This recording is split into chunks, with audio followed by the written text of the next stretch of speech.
writing software that this is a writing software I learned about when I first became a writer. Okay. Can we all see that okay? Yeah, thumbs up. Okay. This is called Scrivener. And we'll put this in the chat. Where's my chat box? Scrivener. Um, And Scrivener is just a writing software. I believe it's a one-time payment, but they may have switched to a monthly model, a subscription model. But this is how I learned how to write books. And this has been really important for me as a brain injury survivor to have this level of organization. Before I found Scrivener, I was writing on Google Docs or Word documents, and I couldn't keep track of my thoughts. I had no idea what was going on. I had a 100-page document and I'm like, I don't even know what's in there. So this is a really nice visual tool that a lot of professional writers will write on. There are a lot of options. There are different kinds of softwares, but this one is my favorite. If you see on the left-hand side, you see all these different names of chapters, okay? And I can actually hide them under these little folders because I have five different, this is my next book, by the way. So you're getting a little behind the scenes, okay? Um, I have this book is split into five parts, okay? So there's stuff about career and money, relationships, health and body, travel and explore, and sense of self, okay? This book is a choose your own adventure book, which means the reader may not read it in order. They will get to the end of a chapter and have a decision point to make. Yes, I can. And they can decide, it'll tell you a different page to go to. So this is like those books you read as a kid, choose your own adventure. You end up in different spots along the way. What's different about Google Docs is that it does not have this left-hand panel. I guess you can do headings. I think there's a special setting in Google Docs to make it a heading that you can kind of see. But what I love is that I can scroll down and I can go exactly to different chapters by clicking on them. Okay, it'll pop around my book. If you notice the different icons on the left, these are, I can change them. For me, right, and look at all the options we have. When I started writing, I had just a few different icons I liked to indicate where the chapter was. If it was complete, if it was just an idea, if I'd run it through a writer's group and I've had it edited before and it's good, star means good. Star means it's ready for eyes, okay? It's ready to be seen. Pencil, that one I used for like, I need to write this chapter. The magnifying glass I used as like, hey, take another look. You might want to edit this chapter. And then the warning sign, that one is actually, for these purposes, are dead ends. So the reader can reach a dead end in the story and they have to go back to where they came from. Okay. So Google Docs does not have these icons. Again, visual learner over here.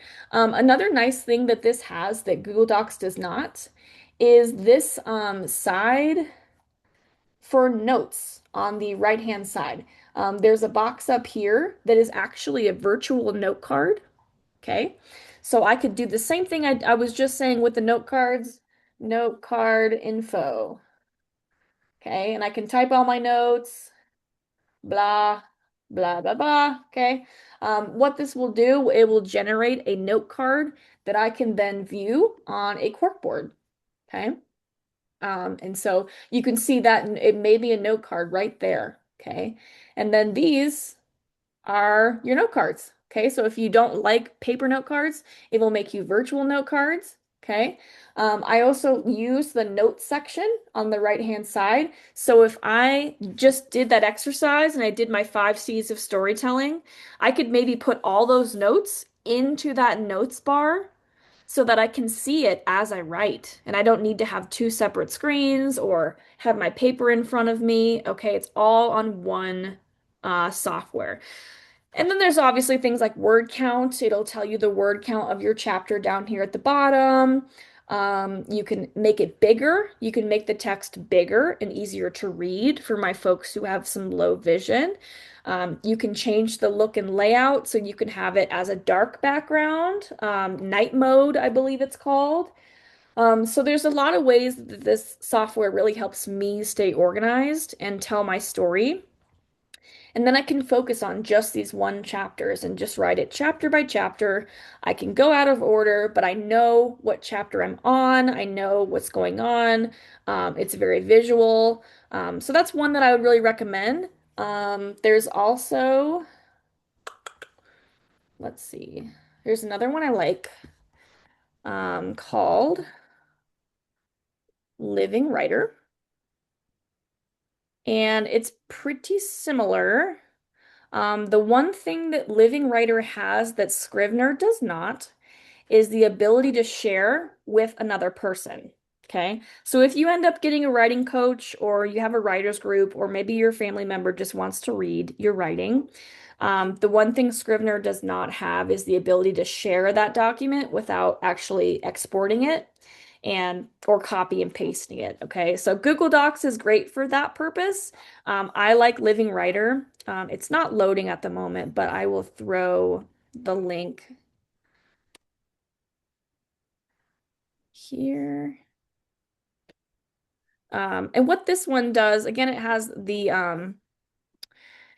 ability to share the document. It also has templates. And so Living Writer has templates where it can actually start a structure for you, be that a three-act structure, or I want to have five different parts of my book, or I want to do a novel. What does a novel structure look like? It will help you build out those chapters. There is an AI element to it as well, I think, but I'm just not sure. I've never used it. But I love Living Writer, I love Scrivener, and I love note cards. And I like a mix of having them all there. So I've switched out of Google Docs for a long time now just because I learned how to write on this software. It's pretty user friendly. There's a lot of fun, fancy things you can do with it, including like upload a whole web page into a notes section. I use it very basically. I don't learn all the bits and bobs of it. I use icons, I use the notes tab, and that's about it. And so it keeps me nice and organized and accountable. And then if I'm going to share anything or I need feedback from my writers group or something, I will oftentimes copy and paste a chapter into a Google Docs for them to make feedback. But some of my writing clients are on Living Writer as well. And then that way I can see their whole manuscript and I can make notes and they can see them pop up on their manuscript.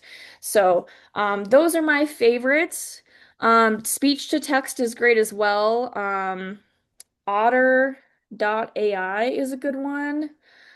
Um, which will transcribe. It's pretty accurate as well. I think it's getting a lot better since it's been around a while, but I think that one you can upload a whole